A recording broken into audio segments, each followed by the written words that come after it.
I want to welcome all of you who have come to our sacred service this afternoon. We appreciate that you took time out of your busy schedule to remember the importance of the 6 million who perished in giving them a legacy. This is a solemn service of memorial, so please no applause for the musicians who will be playing. And if you would also just silence your cell phones, we'd appreciate that. We come before you, our God, bearing the words and music of witnesses, that the preciousness of their lives before the Holocaust, the anguish of their suffering during it, the courage of those who resisted, and the resolve of those who rebuilt their lives might live in your eternity. Let us lovingly remember their lives and give them a voice and a name. Music and culture played a central role in the life of Central European intelligentsia. It was not a pastime, entertainment, social obligation, or fad to attend concerts and operatic performances. It was rather a way of life, as important as basic human needs such as food and drink. From the ranks of professional people emerged highly qualified amateurs, full-fledged performing artists, and even composers of extraordinary caliber. Instead of playing bridge, string quartets would meet for weekly chamber music sessions, and individuals whose schedule permitted came home every day for lunch with a Beethoven sonata for dessert. September 1941 signaled the beginning of a 3.5-year silence of Jewish music in the Czech lands. Works of Jewish composers were banned and disappeared from the concert and radio programs. Jewish artists were equally excluded from performing solos in public, whether they were soloists as well as members of various ensembles. But silenced, they could not be. When the rest of Europe and all occupied territories were completely cut off from any Jewish utterance, there was an exception, Theresienstadt, near Prague. It was a supposed model camp where, for propaganda purposes, the Nazis allowed inmates a relatively open and varied cultural life. The Nazi guards viewed the Jews of Theresienstadt as good as dead at a time when the extermination camps in the East were already in full operation.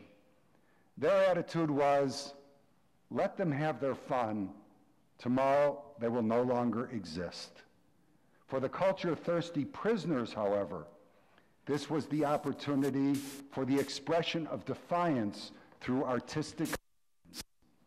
Drawing on a deep well of Jewish talent from throughout occupied Europe, the camp scheduled a full calendar of programs that included opera, operetta, symphony, chamber, and choral concerts. Many gifted artists, among them the composers you'll hear this afternoon, produced original works for performance at the camp.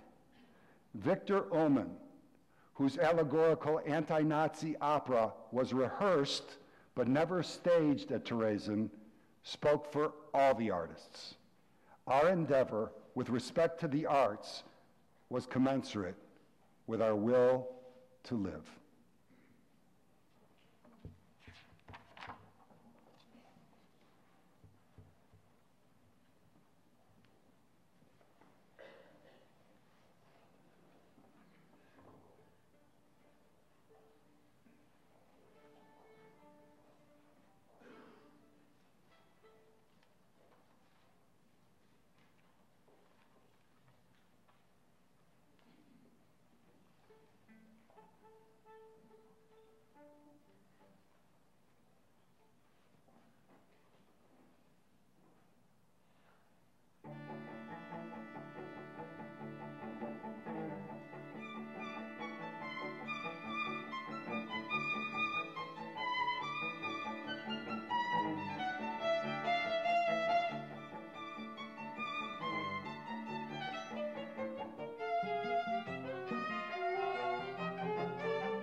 The first violinist came out and played a classical piece most beautifully.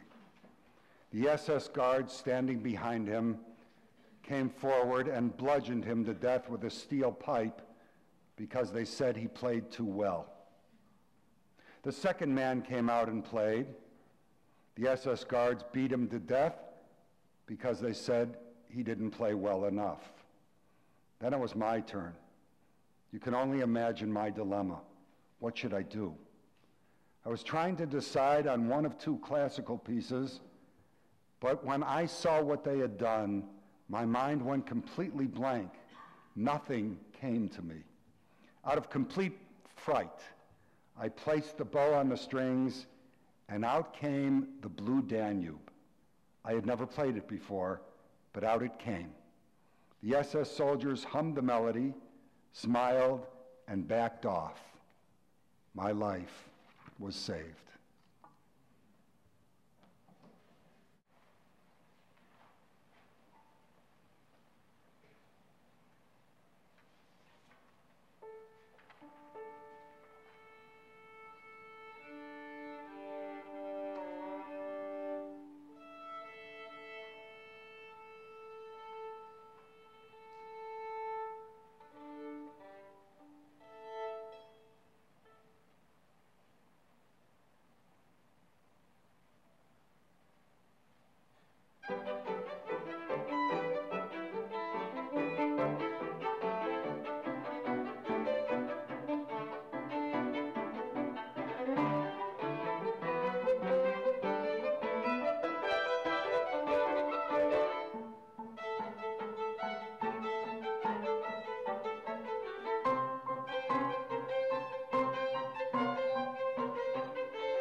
On October 1941, key leaders of the SS decided on the establishment of the Theresian ghetto. The ghetto was to have a Jewish self-administration responsible to the SS. The Jewish Council of Elders was already aware of the concentration camps, such as Dachau, Buchenwald, or Auschwitz, and believed that the establishment of Theresian would save the Jews from transport to the annihilation camps. In actuality, the arrangement would work quite differently. The SS commander would order 1,000 inmates to be transported to Auschwitz, and the Jewish Council of Elders had to select the victims. The first Jewish transport arrived in Theresian on November 24th, 1941. This group of 342 young men, enticed by false promises of freedom and weekend trips home, were tasked with preparing the town for new inhabitants. Since there were no other diversions available, these men spent their evenings in the barracks singing folk songs. Soon after, a number of young musicians smuggled several smaller instruments into Theresian. The prisoners were allowed to bring 50 kilograms, about 110 pounds, of their most essential belongings, such as clothes, blankets, and food, but not musical instruments. For a professional musician, an instrument is a bare necessity, and many of them took the risk of being caught. One brought in not only his violin, but his viola as well, and another brought an accordion.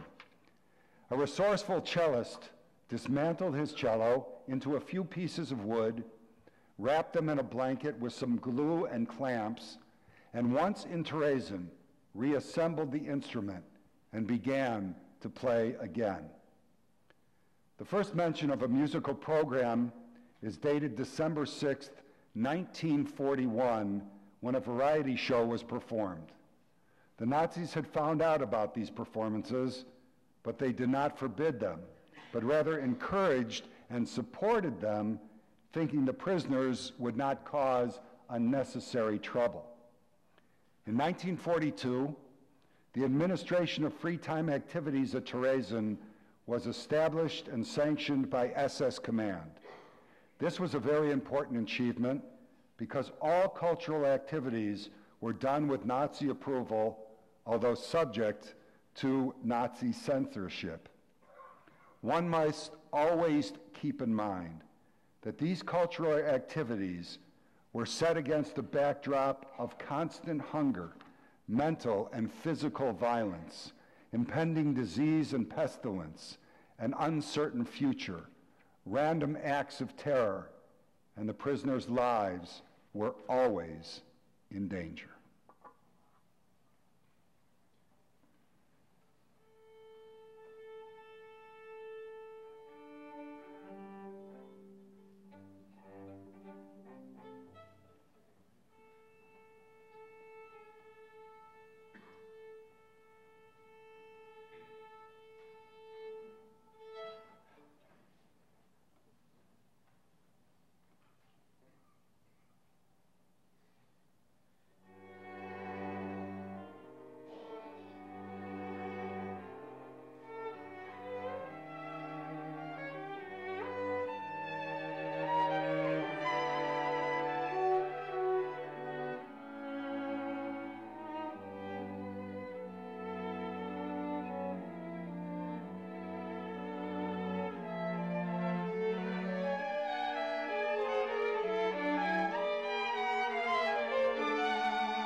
The story of Brundibár deals with two children with a sick mother. The doctors prescribed milk for her, but there's no money to buy it. Seeing the organ grinder Brundibár as he plays on the street corner, the children begin singing to the annoyance of passers-by, and Brundibár chases them away. Three animals, a dog, a cat, and a sparrow, come to their aid. Together with the neighborhood children, they all sing a charming lullaby. People are touched and rewarded them with money. In an unguarded moment, Brundibár steals it. All the children and animals chase him and recover the money. The opera ends with a song of victory over the evil organ grinder. The ill-natured Brundibár personified evil. When the children began to sing the final chorus, Brundibár defeated. We got him already.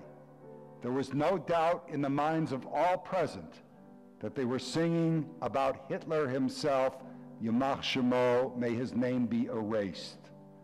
What can one add to that? Here is an original Nazi propaganda film from those days of Brundibár.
What's missing from that? The children.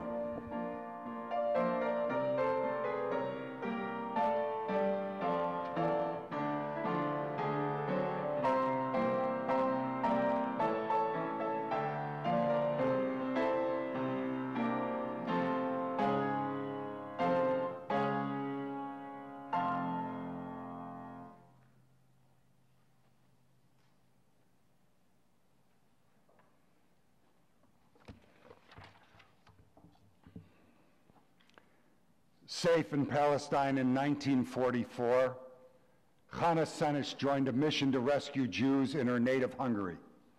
Shockingly, it was the only military rescue mission for Jews during the Holocaust. Hannah parachuted behind enemy lines, was captured, tortured, and ultimately executed by the Nazis. But she left some beautiful poetry behind. One piece, Eli, Eli, O Lord my God, was put to music. The Daniel Pearl Foundation, named after Daniel Pearl, writer for the Wall Street Journal and gifted musician who was kidnapped and murdered by terrorists in Pakistan in early 2002, commissioned a new rendering of Eli, Eli, reflecting the dissonance of the Holocaust against the hope of this song, which says, O Lord my God, I pray that these things never end.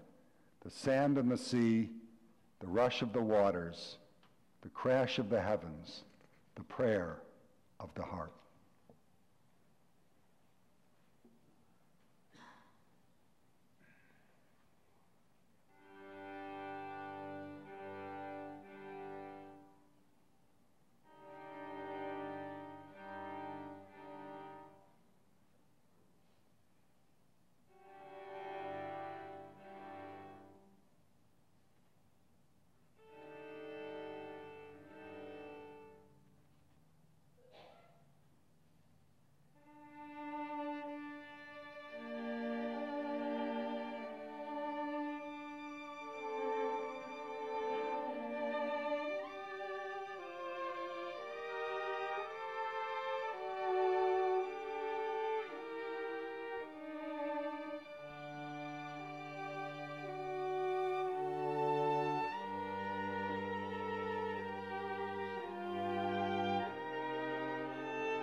The human spirit is the light of God. As we look at these lights, try to imagine 6 million candles, each one with the name of another Jew. Each one would signify a unique and precious soul who struggled and had hope, who was part of a family, an orphan, a widow, or a widower. They worked, studied, took walks, the ordinary things of life. They celebrated births and weddings, mourned at funerals. All were a part of the Jewish people. Each one was a separate individual. Each one suffered. Each and every one was murdered. At this time, it is a great honor and privilege to invite up a member of our own congregation, Temple Anshe Sholom, a survivor of the Holocaust from Hungary, Julia Erdely, and her daughter, Magda Roth, along with liberators that liberated her from the camp. So we actually have survivors, liberators, and second generation lighting a candle, and I believe they have something to say. Bring this down, sir. Oh, be with me.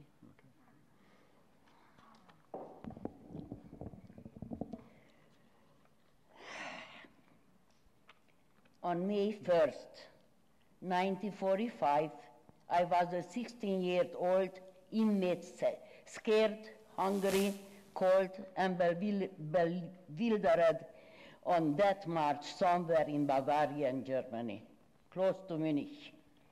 It was the day when a unit of U.S. Third Army of General Patton liberated us and gave me back the rest of my life.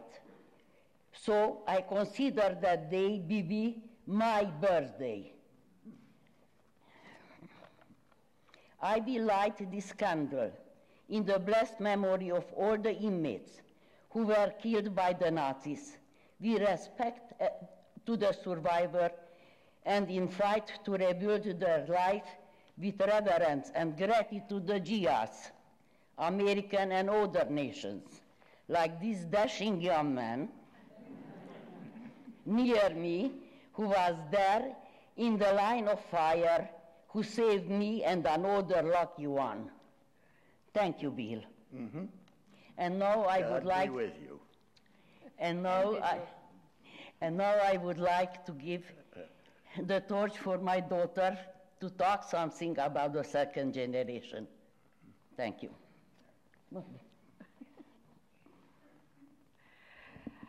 I represent the second generation. We who grew up in Israel, United States, Canada, or other countries, who have known a lot of our relatives and all our grandparents only from stories and from pictures, some faded pictures if we were lucky. We have gotten accustomed to hear our parents scream in their sleep, and they still do if we are lucky. We have seen our parents being frightened, being afraid of any small dog and totally frightened out of their mind if the dog approached us. We do bear the scars, the second-hand scars of a second-generation survivors. And thank you, Bill, for my mother's life, for my life, for my children's life, my grandchildren's life, and so on. You see what you did? Thank you. Yeah. Thank you, Mother. Come, Bill, with me. Together we light the candle. Thank you. That was beautiful. I can do it by myself. Okay? Take this.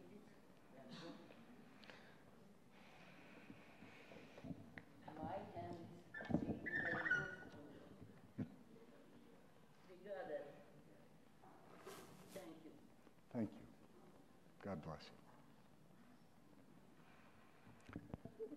For the second candle, representing another 1,000,000 individual souls, I'd like to call upon all the rabbis representing our area congregations to please come up and light a candle.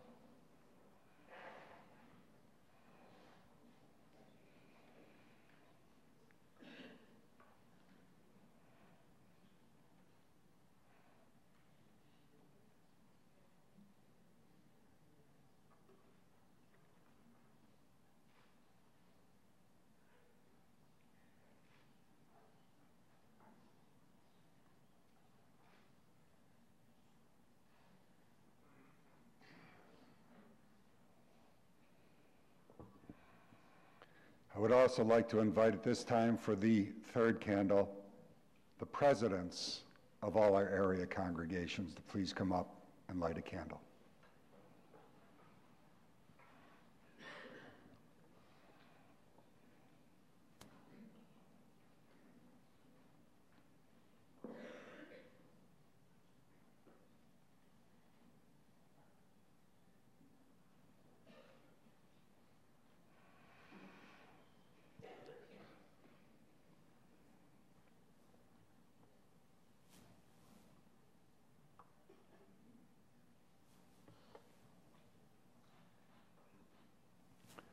For the fourth candle, I'd like to invite our sponsors who made this program possible: Stan and Lois Beers, Betty Jones, and our videographer, John V. Moore.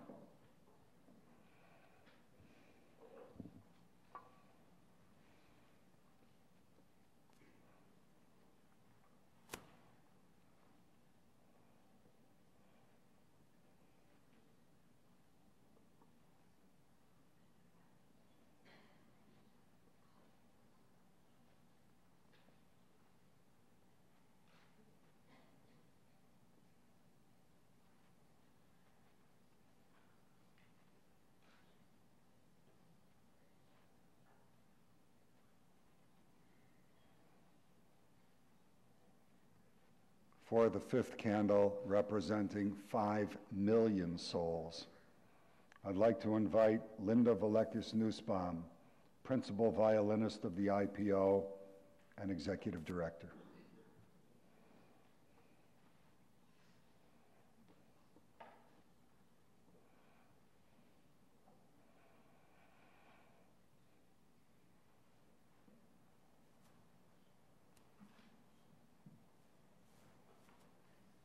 And for our sixth and final candle, representing 6 million individual souls, since this program is dedicated to their music, which continues, I'd like to invite all of our musicians up to light the final candle.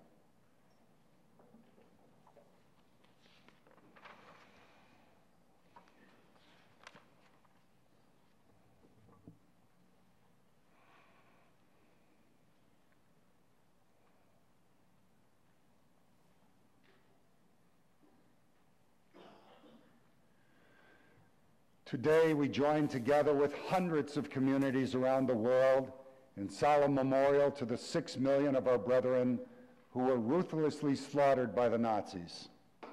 Our Jewish tradition teaches us to remember our loved ones by reciting their names and chanting a memorial prayer. We pray not for a number, 6 million, or for an undifferentiated mass, but rather in the knowledge that each victim of the Holocaust was an individual, a son or daughter, a sister or brother, a child or parent. Each had hopes and dreams and plans for the future. Like human beings everywhere, they clung to life. Today, we pause to remember each life that we lost, never to return. We, the living, bear witness to the atrocities of the Holocaust. We affirm that the innocent lives lost in the Holocaust have not been forgotten. Their names and the horrors they endured will always be remembered, as we do now in a moment of silent prayer. Silence is where the victims dwell.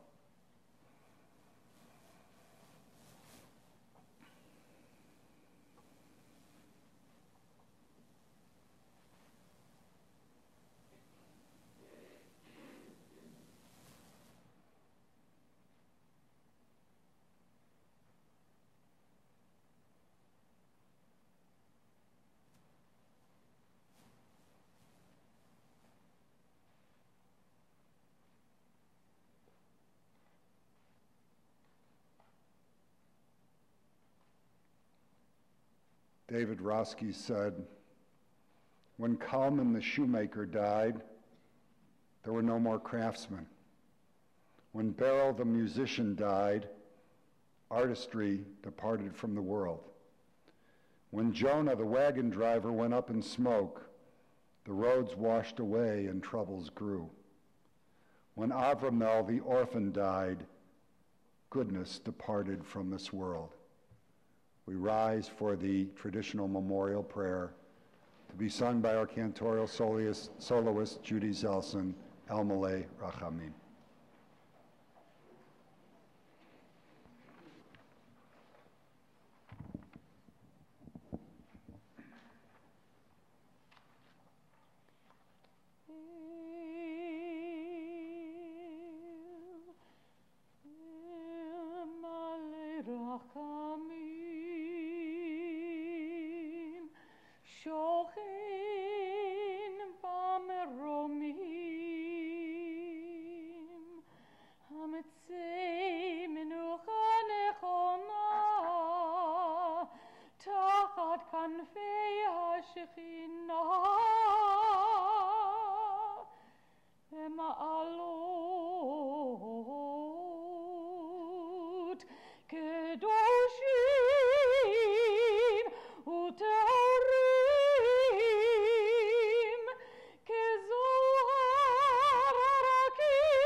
Please be seated.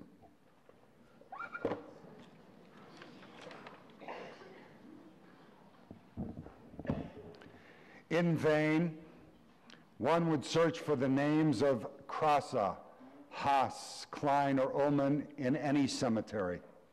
Their ashes and those of their colleagues from Theresienstadt are scattered around Auschwitz or were carried away on the waves of the sea. However, they are speaking to us. They are pointing out to us with accusing fingers the terrible consequences of moral decay. They are speaking to us about human dignity and the sacredness of life, even in the midst of unimaginable misery. They are speaking about the courage of the unbending, unyielding human spirit. Above all, through their tones of sorrow and anguish, the Theresian composers speak to us about the eternal hope for a better tomorrow. Are we listening? Kaddish. by Maurice Ravel.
Kaddish is a Jewish prayer said for the dead, but it speaks of life and praise of God's ultimate purpose.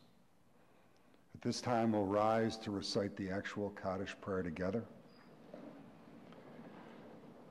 This will be the conclusion of the service. On your way out, please take one of the yellow candles as was lit here this afternoon. One per household.